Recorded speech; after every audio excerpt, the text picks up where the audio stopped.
Humanity had always believed in coexistence.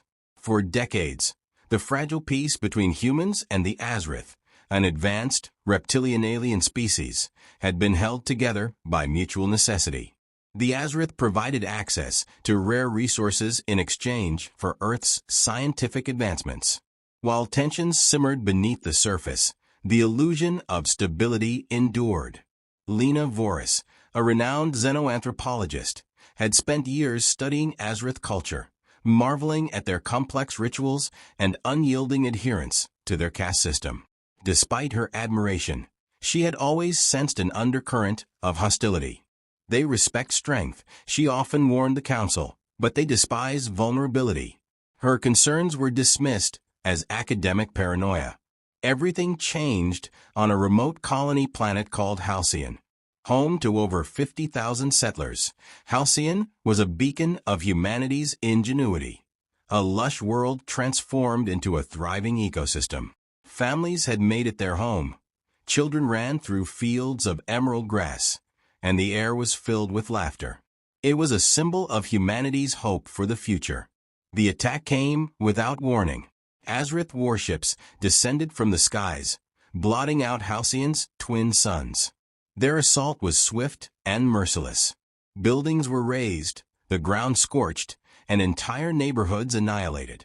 But it was the fate of the children that sent shockwaves through humanity.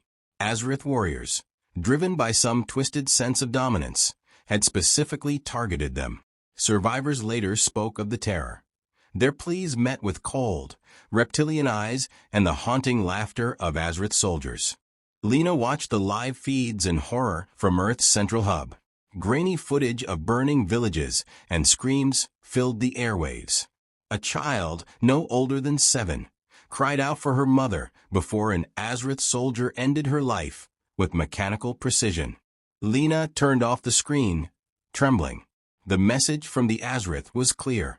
Humanity's weakness, embodied in its children, was their shame. For days, Earth was paralyzed by grief and disbelief. Vigils were held across the planet, candles lighting up darkened cities in silent mourning. But grief soon turned to rage. Public figures called for retribution. Social media was ablaze with hashtags like #ProtectOurFuture and #VengeanceForHalcyon. The usually cautious Global Council convened an emergency session. Their resolve hardened.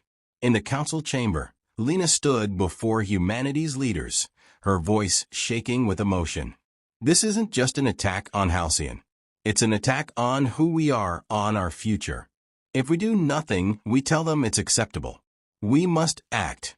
The council agreed. Admiral Kieran Malik, a stoic figure known for his strategic brilliance, was tasked with leading humanity's retaliation. They have no idea what they've awakened, he declared in a grim briefing. For every child they've harmed, we'll bring the full force of humanity down on them. Yet beneath the surface, there was a deeper conflict. Some questioned if vengeance was the right path, fearing that war would strip humanity of its moral compass. But such voices were drowned in the rising tide of fury. The decision was made. Halcyon would be avenged. The Azrith would learn that humanity's strength lay not in its technology or numbers, but in its capacity for unity when pushed to the brink. As the first warships prepared to launch, Lena stood on the observation deck, watching Earth's orbital docks come alive with activity. She thought of the children of Halcyon, their laughter silenced, and felt a grim determination harden in her chest. "This is only the beginning," she whispered. The message was clear. Humanity would not forgive, nor would it forget. The Azrith underestimated humanity. They thought their strike would cripple morale, that fear would keep humans in check. Instead, it ignited a firestorm. Admiral Kieran Malik stood on the command deck of Resolute, humanity's flagship. The vessel bristled with cutting-edge technology, plasma cannons, energy shields, and cloaked fighters waiting to unleash their fury. Surrounding Resolute was the combined fleet of Earth's nations, a symbol of unity forged in outrage. Malik surveyed the expanse of ships, his face carved with determination. This isn't just war, he told his officers. It's justice. Humanity's preparations were swift. Factories across Earth roared to life, producing weapons and armor at an unprecedented pace. Volunteers flooded recruitment centers, their grief and anger fueling their resolve. Many were parents who had lost children on Halcyon. Others were young men and women who couldn't bear the thought of standing idle. Among them was Captain Aria Mendez, a combat pilot who had barely survived Halcyon's assault. "We don't have the luxury of hesitation," Aria said during a briefing. Her voice was steady, though her eyes betrayed the simmering rage beneath. "The Azra think they've seen what we can do. Let's show them how wrong they are." The first target was an Azrith outpost on the edge of contested space. Reconnaissance revealed a small garrison and critical supply routes feeding the Azrith war machine. Malik knew the strike had to send a message. Humanity would not be preyed upon. The assault began with a precision strike. Cloaked fighters led by Captain Mendez darted through the void, slipping past enemy defenses. The first wave disabled the outpost's communications, silencing calls for reinforcements. Then came the orbital bombardment. Resolute unleashed a barrage of plasma fire, obliterating defensive installations and sending shockwaves through the surrounding asteroid belt. On the ground, the Azrith scrambled to respond, but they were unprepared for the ferocity of the human ground forces. Infantry units, equipped with exosuits and advanced weaponry, stormed the outpost. Their battle cry echoed across the barren terrain. For Halcyon, Aria led the aerial support, her fighter weaving through enemy fire with deadly precision. "Target neutralized," she reported, her tone devoid of triumph. This wasn't about glory. It was about ensuring the Azrith never again dared to harm humanity's most vulnerable. The aftermath of the battle was as devastating as it was symbolic. The Azrith outpost lay in ruins, their forces annihilated. Malik stood before his troops, addressing them with the weight of humanity's grief and determination. "This is only the beginning," he said. "They need to understand that their actions have consequences. For every child they've taken from us, we'll take a piece of their empire." The victory was a turning point. Humanity's message was clear. They were not a species to be trifled with. The news of the retaliation spread quickly, not just among humans, but across the galaxy. Other alien species watched with unease, realizing the depths of humanity's resolve. Yet, even in victory, the cost of war was evident.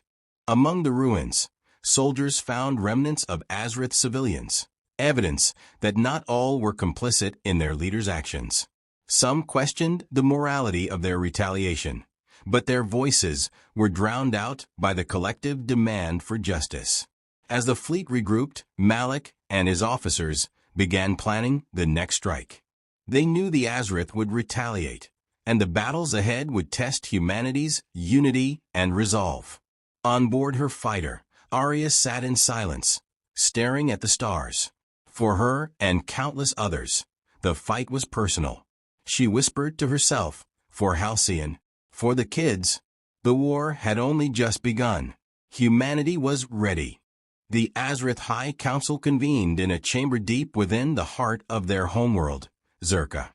The room, usually filled with an air of dominance, now buzzed with unease.